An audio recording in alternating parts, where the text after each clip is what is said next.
emotional. With the music. All right, so yeah. Again, now we're gonna talk about. Damn. All right, so. You be doing. Yeah, you can do it. All right.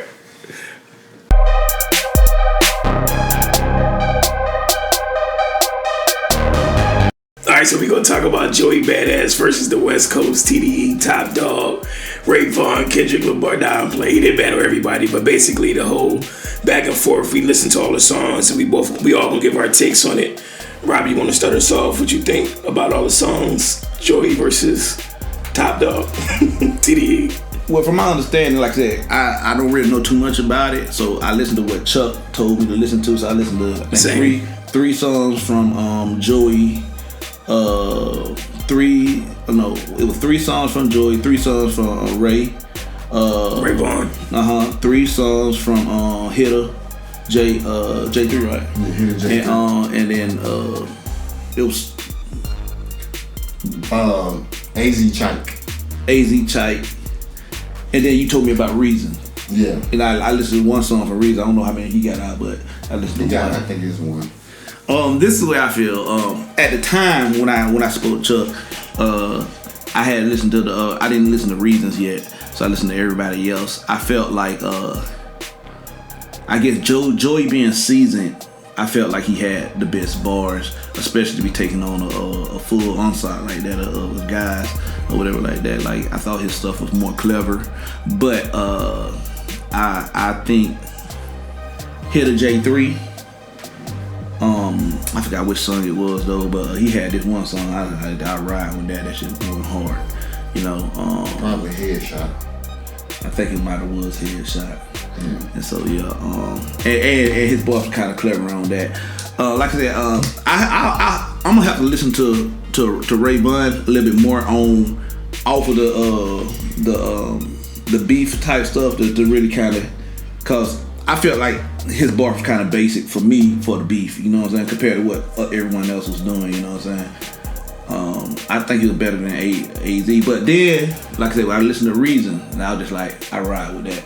I like that, yeah. So, yeah, but overall, still, I feel like Joey Badass did his thing to be taking on that many guys, you know. So, my perspective.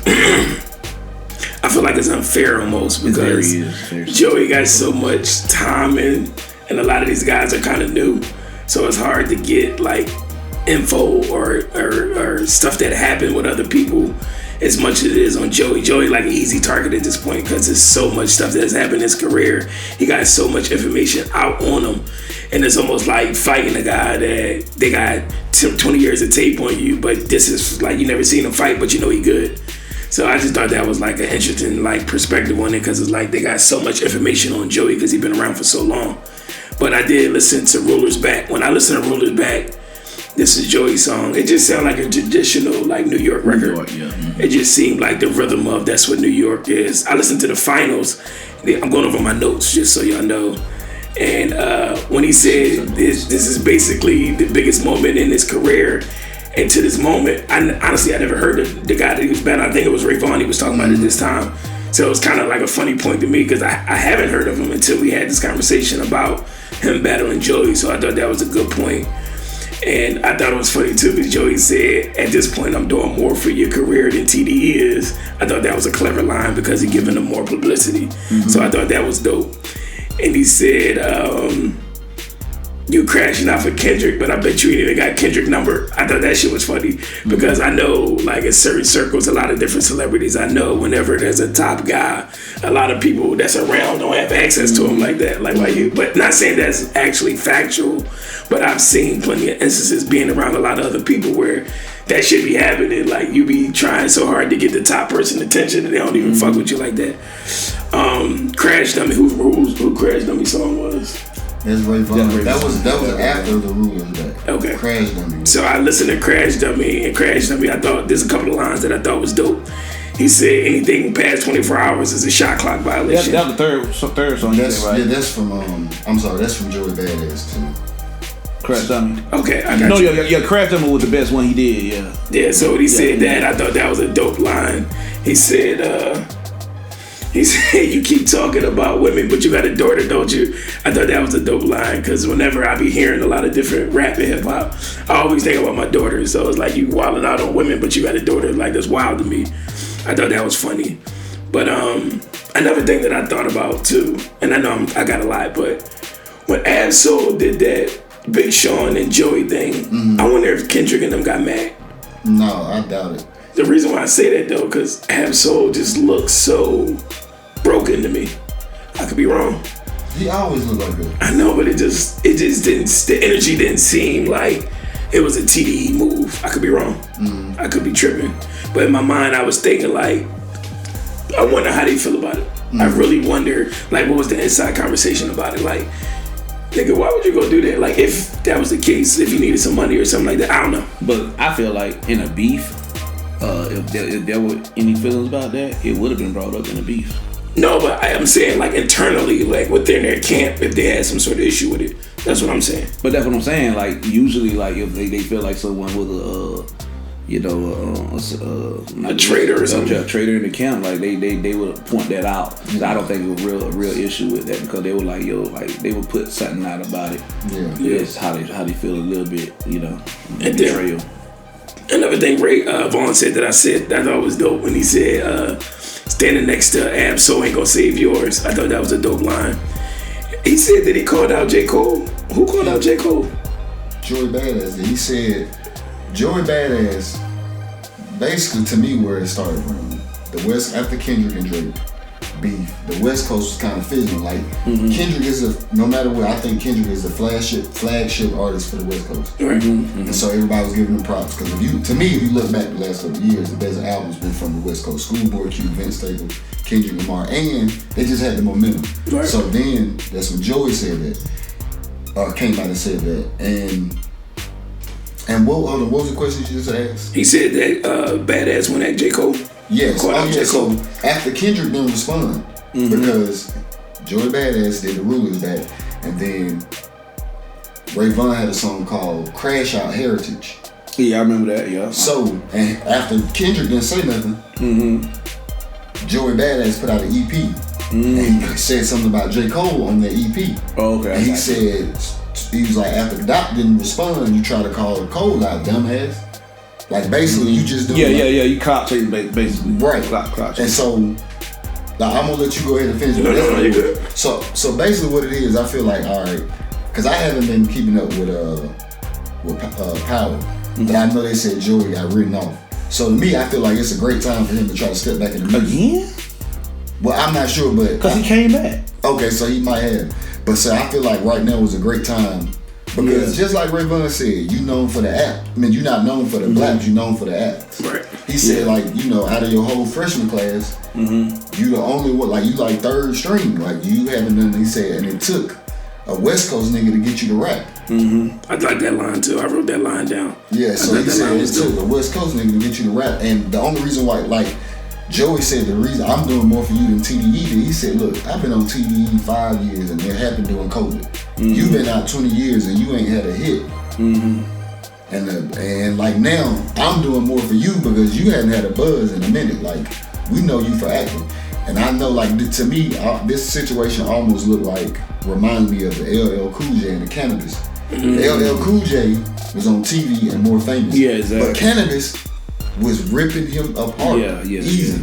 Because to me, like I said, I like Joey Badass, but listening to these songs, like, to me, I definitely like Ray Vaughn's more. Like, of course, the Crash Out Heritage, the whole era, like, to me, like, they was little snappy, it was like little jokes.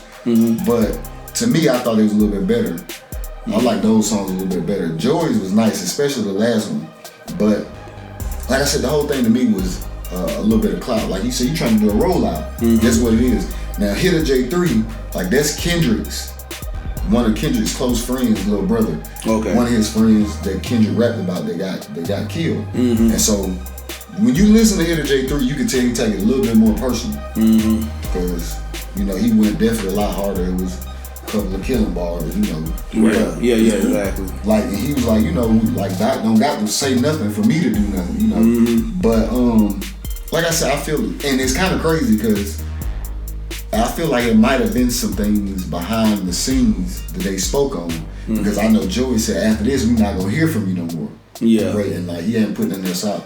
He's still doing music. He's still doing the regular thing, but he hadn't spoke about anything as far as his beef with him. Right. So that's with any of them. And I know you said something about the app, so I don't think that Kendrick or nobody take it personal, because the Absol is on J. Cole's last Right. So I don't think it take it personal. And I think with like TDE, but with the Absol thing too, though, being on J. Cole shit, I don't think they knew that Kendrick was going to respond the way he did, or was going to turn into what it did. Yeah. So even when Cole did initially say something, I'm pretty sure Absol didn't know that. Yeah. Like Cole was going to respond the way he did, even though he deleted it in the 7-minute drill. This is another thing though. Like when it started, J. Cole responded, and Schoolboy Q was at J. Cole's festival. And they J. Cole, well, from what I understand, Schoolboy Q spoke to J. Cole, and that's why Cole backed out. Like I said, to me. Oh, okay, that's why you think he yeah, so I think what it is, like I said, with Kendrick and Cole, it would have literally, I think it was just rap. I don't think Kendrick.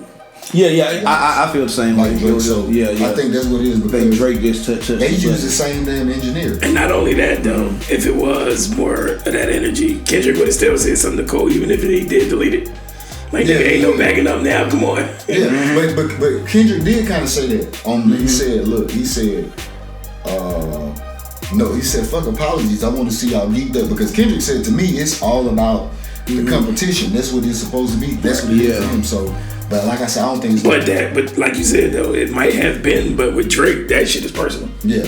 He gonna go straight for the, So, but real quick, Drake is known for doing that. Like he tried to go for the most hurtful thing to kind of get you to come out, So on GoldenEye, he said that who song was GoldenEye? Cause that's one I like too. That's Ray Vaughn. Okay, so Ray Vaughn said basically nobody even, like, he was saying Joey label didn't do shit this whole time. Yeah. Like hit wise, I didn't even know Joey had a label or artist. So that's another line that kind of resonated with me, because I didn't even know Joey had artists, to be honest. But yeah, his crew like a pro era. Yeah, I didn't know nothing about it. And then he said, you standing next to Diddy, you should be mentioned Dick at all. I thought that shit was hilarious. Yeah.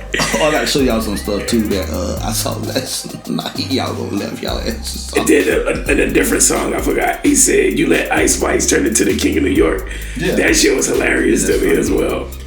Back to GoldenEye, he said you couldn't get a verse from Hove. Now you at Diddy house throwing it back. I thought that shit was funny as hell.